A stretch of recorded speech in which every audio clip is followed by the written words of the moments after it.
In the annals of history, there exists a narrative that celebrates the triumphs of kings and emperors, their marriages serving as cornerstones of alliances and dynasties. But what if we were to peer beyond the gilded cages and uncover the haunting truth? What if we were to amplify the voices of those who were not queens by birth but by circumstance, girls as young as 5, stripped of their innocence, traded like commodities in the ruthless game of political chess? Welcome to our platform where history comes alive through storytelling. Today, we're diving into an era where childhood was a luxury, where destinies were sealed with silk and gold, where the fate of empires rested on the shoulders of children.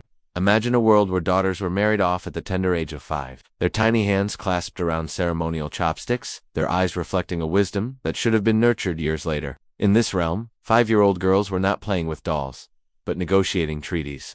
They were not learning the alphabet but reciting lines of poetry expected to captivate an audience of nobles. Their days were not filled with laughter and games, but with lessons in etiquette, language, and courtly arts, preparing them for a role they were too young to comprehend. They were not just daughters. They were investments. Their upbringing was not about nurturing innocence, but cultivating an asset. Like fine silks, they were polished and presented to seal alliances, to strengthen bonds, to ensure the continuation of bloodlines.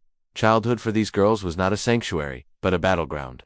They were raised to be warriors, not with swords and shields, but with smiles and demure glances. Their weapons were words, their armor, flawless manners, and obedience. Their victories were measured not in conquests, but in pregnancies, each child a pawn in a game of dynastic survival. For many of these girls, their life began and ended within the palace walls. They never roamed free in the sunshine, never climbed trees or chased butterflies. Their playground was the court, their companions, aging suitors twice or thrice their age. They were not allowed to dream of distant lands or fantastical creatures. Their dreams, if they dared to dream, were confined to the pages of ancient poetry, where the ideal woman was celebrated for her domestic virtues and unwavering subservience. They lived in a world where every action was scrutinized, every word weighed, every glance interpreted. They were not allowed to be naive or innocent. They were taught to read the subtlest of gestures, to decipher the most cryptic of words. Their naivety could cost them dearly, for one wrong step could disrupt the delicate balance of alliances that their marriages were meant to uphold. Their world was a tapestry woven with duty, decorum, and deception. Their marriages were not unions of hearts, but transactions of power, solidifying alliances and securing legacies. They were the threads that wove together rival kingdoms, their fates intertwined with the fortunes of their fathers and future children. At the heart of this exchange were the dowries, not just symbolic gestures, but financial and political investments. These were not mere tokens of affection, but strategic assets, determining the girl's value in this intricate game of royal ambition. The weight of these dowries, both tangible and intangible, cast long shadows over the lives of these young girls. The value placed on these objects served as a constant reminder of their worth. And tragically, their worth was measured not in terms of their humanity, but in their capacity to bear heirs, preferably sons.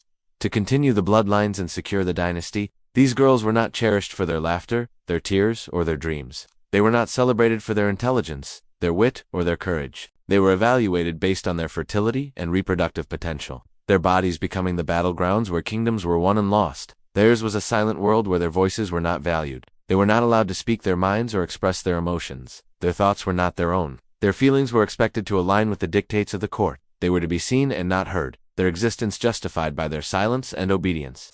If they spoke up, if they voiced dissent or discomfort, they would disrupt the fragile equilibrium of the kingdom. Their voices, if allowed, would shatter the illusion of perfect alliances and unbreakable bonds. Within these suffocating walls, their days bled into nights, seasons turned into years, and childhood faded into a distant memory. Their nights were spent not in slumber, but in study, preparing for an unknown future that held no joy, only duty. They were groomed to be vessels, not individuals, their purpose to bear children who would shape the course of empires. They were not allowed to be, they were not permitted to grow, to learn, or to love. Their world was one of confinement, where the four walls of their chambers became their universe. They had no say in their destinies. They were not allowed to choose their partners. They were not allowed to refuse unwanted advances. Their bodies, violated and violated again, became a testament to the brutality of a system that valued lineage over consent. Their pain was not acknowledged. It was ignored, dismissed, or minimized. Miscarriages, stillbirths, and infant deaths were not tragedies to be mourned, but inconveniences to be endured. For in this cruel game of royal succession, every failed pregnancy, every lost child pushed them closer to the edge of their father's favor. To fail to produce a son was to risk being replaced, to be discarded like a broken doll. Theirs was a lonely existence. They were surrounded by servants, courtiers, and family members, yet they were utterly alone. Their cries for comfort went unheard. Their pleas for solace were ignored. Their stories, unwritten and untold, became their only companions. Many of these girls, once they bore their mandated heirs, were cast aside, forgotten in the grand narrative of the kingdom. They were not allowed to fade away gracefully. They were banished, exiled, or imprisoned, their presence deemed undesirable. Their value, once so meticulously calculated, plummeted to zero. They were not allowed to retire gracefully, to live out their days in peace. They were cast out, their fates sealed by the very forces that had once championed their importance.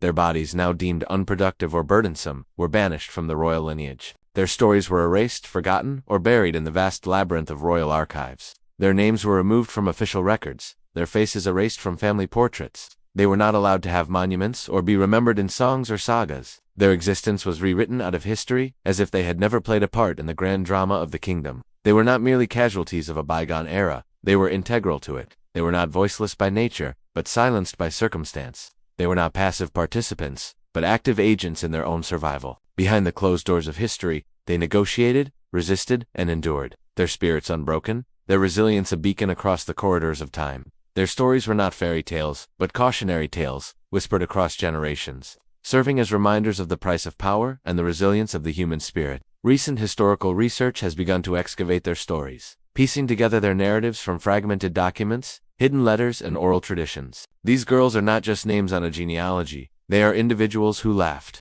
cried, and dreamed despite their circumstances. Their childhood may have been stolen, but their spirit remains, a testament to the enduring power of the human soul. As we delve deeper into their stories, we find not just victims, but survivors. We find girls who, despite the odds stacked against them, found ways to navigate their world, to assert their agency, and to carve out a space for themselves. Their lives may have been truncated, their childhoods denied, but their stories, once silenced, are now finding their voice. Through historical records, cultural retellings, and artistic interpretations, they are being resurrected, not as trophies of a brutal system, but as symbols of strength and resilience. This is not to glorify their suffering, but to acknowledge it, to give form to the formless, and to honor their experiences by bringing them to light. By reclaiming their stories, we are challenging the traditional narratives that have celebrated their subjugation and erased their voices. We are writing a new chapter in their lives, one that ensures they are not just footnotes in the history books, but central figures in our collective memory. Their silent screams have echoed through time, demanding to be heard. And now we are listening, not just for their sake, but for ours. Because their stories are a mirror reflecting the darkness that still lingers in our world today. Their silenced voices remind us of the urgency of amplifying marginalized voices and confronting the echoes of patriarchy that continue to reverberate in our society. Their narratives urge us to challenge the status quo, to dismantle the structures that perpetuate inequality, and to strive for a world that values human lives over political expediency.